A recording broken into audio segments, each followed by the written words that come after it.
Hello everybody and welcome back to the channel. It is your boy Shad, and today we have a long video for you. It is going to be my takeaways from the 12-game slate that we just finished watching literally an hour ago. We will go over 9 of the 12 games that I actually managed to watch a quarter of. We will talk about some of the good things, some of the bad things that I saw. Nothing too deep, because this is a game 1 for every team that played tonight, and I don't want to either boom or doom their season based off of game 1. So this will be pretty light, but it will be some things that I'm interested in and will be watching out for as the season progresses. The first game on the slate was the Magic versus the Rockets, and on the Rockets side of this, I realized that trying to watch this Rockets offense all season long is going to take an incredible amount of patience because it's very sloppy, it's very unorganized, and they're still trying to learn Ime Udoka's playbook. The payoff, however, is an Amin Thompson / Alperen Şengün led offense, which we saw a lot of today. We heard that Şengün was going to be a big focal point of this new offense moving forward, and rightfully so. On the other side of that, though, Amin Thompson came in, played 20 plus minutes. He struggled greatly shooting the ball. He took 7 threes for whatever reason. His attempts at running an offense were very, very struggleish and very sloppy, and I expected it. He's a rookie, new system, new coach, everything. But that is something to keep an eye on, is that progression and improvement in that area for him. Or over on the Magic side, I was really impressed with how they played this game. I really love seeing that this team is very capable of having a spread offensive output between Cole Anthony having 20 points and Paolo taking a backseat with 12 points in a 20-point win. Franz is up there. Wendell Carter had a good game. Like, a lot of guys stepped up, and the offense was distributed between everybody. Also, Markelle Fultz, really aggressive on the O glass. I think that's something to keep an eye on. He was really aggressive all over, but especially on the offensive glass. So keep that in mind. Next game is Celtics versus Knicks, and I managed to catch the tail end of this game. Porzingis' fit is way too seamless. Like, it was plug and play. He had about as good of a debut game as you could have asked for. 30 points. He had a couple blocks here. He had some, I think, 8 rebounds and 5 threes. Like, the dude was everywhere. And him plus Drew Holiday on the court together is special. Like, this is a Celtics team that was a #1 defense when they went to the finals in 2022. I feel like they got better defensively. KP and Drew both had 7 blocks combined. That's insane. And on the Knicks side, it was mainly their defense that kept them in this game. Their offense was very unspectacular. It was a lot of ISO ball, a lot of Jalen Brunson with 5 out, 4 guys watching him work and nothing coming of it. Him and Julius Randle, I think, shot, 11 of 43 combined from the field.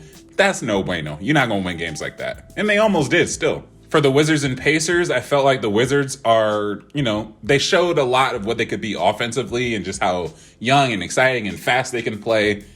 And that's about it, because they gave up nearly 150 points in game 1, which is, even for a team that's not trying to lose, and by the way, I feel like they're going to have the #1 pick on lock by December, do something on the other side, right? They put up no defensive effort whatsoever, and neither did the Pacers, honestly, but they showed a little bit more than what the Wizards did. And speaking of, I feel like Rick Carlisle might be in the running for Coach of the Year. This is very early, but I have a vision of this Pacers team being like the Kings of last season, where they don't necessarily take a 3rd seed leap jump, but I do think they take a big enough jump in terms of playoff contention to where they have pretty good matchups against, several teams out east, and are able to snag a little bit of higher seed than what they were projected to be this season. Also, is Bruce Brown low-key worth $20 million? That man had 24 points, 8 boards. He made 6 threes. That's all I'm going to say. He fit like a glove in that offense with Howley and their fast pace. Moving over to the Pistons versus Heat game. For the Heat, I really just want to talk about Jaime Jaquez for a second, because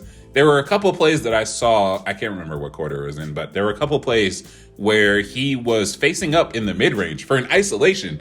And he was so comfortable, he was poised, and he managed on both of those attempts, or both of those possessions rather, to get to the bucket and score a layup. And I'm looking at this rookie, this older rookie, and I'm like, damn, empty side, mid-range ISO, and you're pulling out some pro-level moves. I love it. I really do. Offensive output as a whole for Miami is still a problem, and I don't think it's really going to get resolved this year at all, so there's that. Over for the Pistons, Ausar Thompson and Jalen Duren is going to be a very special defensive duo. I think they had 5 blocks in the first 5 minutes or something like that. Ausar had 3 of them, by the way, in 5 minutes, which is insane. Him and Ausar can cover all 3 levels combined, and they're going to create they're going to elevate I should say, this Pistons defense. And also, Cade Cunningham, 30 points, 9 assists. Bro was hooping.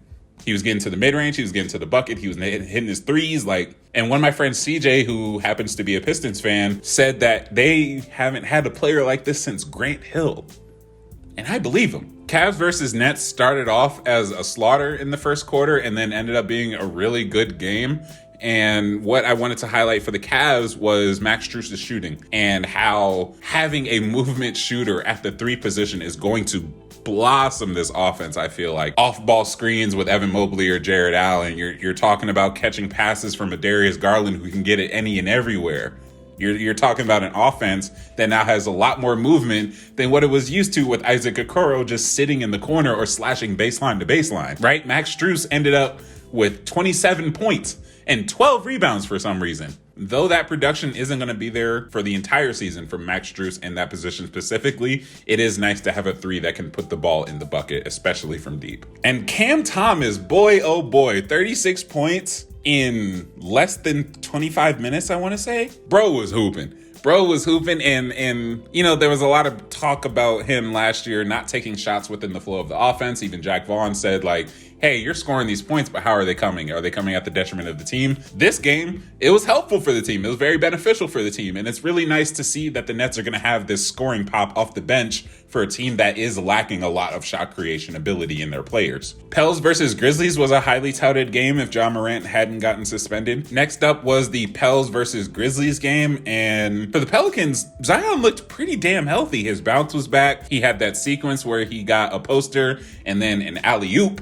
The play right after that, and that was really nice to see. Just the bounces back and the athleticism is there. Also, a healthy CJ McCollum is a really, really nice tertiary option for this team, and in games like this, he can end up being the one option and leading scorer and is able to just add a little bit more injection into the offense in terms of perimeter shot creation, because we know Brandon Ingram got it. But outside of Brandon Ingram, there is literally no other bit of perimeter shot creating outside of CJ McCollum. And you're going to need that in order to win basketball games, especially if your interior threat is injury prone. The Grizzlies half-court offense, holy shit, it's so bad. It is so, they took 40 3-pointers today. Their only actual 3-point shooter on the court, or 2 3-point shooters on the court, were Desmond Bane and Luke Kennard. They went 5 for 15, and Desmond Bane had all 5 makes. And I hope it gets better, man. But it's going to be a struggle for these first 25 games for the Grizzlies. Also, Jaren Jackson still hasn't learned. So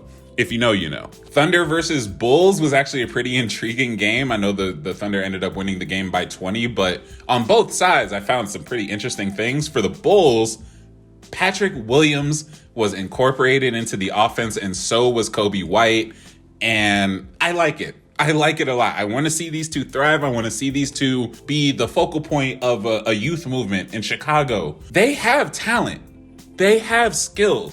Patrick Williams had a possession where he dribbled, got into the paint, did a spin move, did a push shot. I'm like, damn, Patrick Williams? And then there was Kobe White. He went 4 of 14. He had 15 points. Like, yeah, he didn't shoot efficiently, but the aggression was there. The shot attempts were there. The willingness to try and score was there. And we want that. We want to see that. And for OKC, their 3-point shooting, although it is unsustainable because they ended up shooting 19 of 39, it is nice to know that they are capable of higher tier 3-point shooting.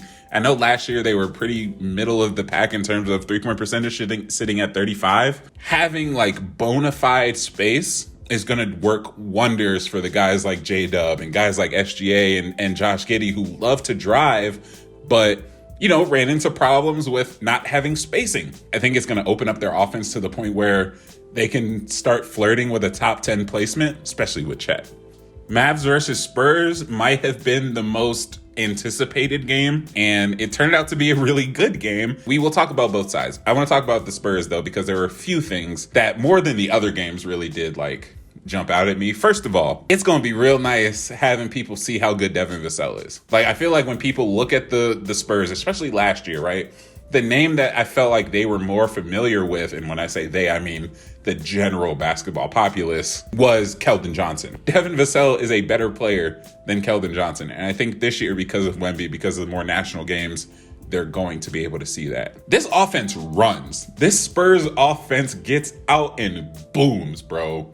43 points in the first quarter. That is the most points they've scored in a quarter over the last 2 seasons. It's no coincidence that A, they get Wemby, and B, they start experimenting with these lineups. You heard a lot about point Jeremy Sohan, and Zach Collins is going to play a very important role for this team this year in terms of being the guy that guards the opposing bigs so that Wemby can play free safety and maximize his defensive output. The Dallas Mavericks are in for a very, very long season on defense. They did end up winning this game. Eventually I felt like they were going to win. They were down double digits at one point, but it's the Spurs and they're not that good of a team, even though their units look good, but as a whole, they aren't that great. The Mavericks still have 2 elite players, and both of them showed out this game, and both of them had really good games. But back to defensively, they're going to get punished a lot for the lack of size and the lack of defensive skill overall that they don't have. And another thing, the Luka X Derek Lively PNR is going to be really, really fun to watch. I think because Derek Lively is such an athlete and Luka is such a pinpoint passer, and those two are just going to fit like a glove. And last but not least, the very late game. Somehow I managed to catch a half of this. First of all, Bones and Russell Westbrook minutes together are going to be insanely important for this Clippers team. Not just talent-wise, but being able to push the pace, being able to push tempo, being able to be, as a duo, an inside-out threat for opposing defenses. One is a really aggressive finisher, really strong, really athletic. The other one can knock it down from 3. I just think they're going to be really important together. Those guard minutes, especially if the looming injury concern of Kawhi and PG sitting in the back of your mind, you're going to need some of these guys to step up and push the pace when your 2 slower, older guys who work better in the half court are going to be missing. Rocco minutes are going to be good. Hopefully they stay consistent this year because he's a really good player, really good defender still. And for the Blazers, because they have such a brand new team, I won't do way too much. Scoot did struggle in the first half. He went 0 for 5 and 0 points in the entire half, and then flipped the switch in the second half. He played 20 of the 24 minutes, ended up scoring 11 points on 5 of 6 from the field. And if you were looking at how he was scoring those buckets, it was a lot of beating your man off the dribble. In fact, it was all beating your man off the dribble, off the perimeter for a layup or a floater. And it was very Russell Westbrook-esque, and it was no coincidence they were playing together in their first game. I felt like the NBA saw that and wanted to do that on purpose, but hey, that's just a conspiracy. That's all the games for now, though. Thank you very much for watching. I'm Shad. I will talk to y'all in the next video. Let me know down below if you have any big takeaways from this slate of games. I'll see y'all in the next one. Peace out.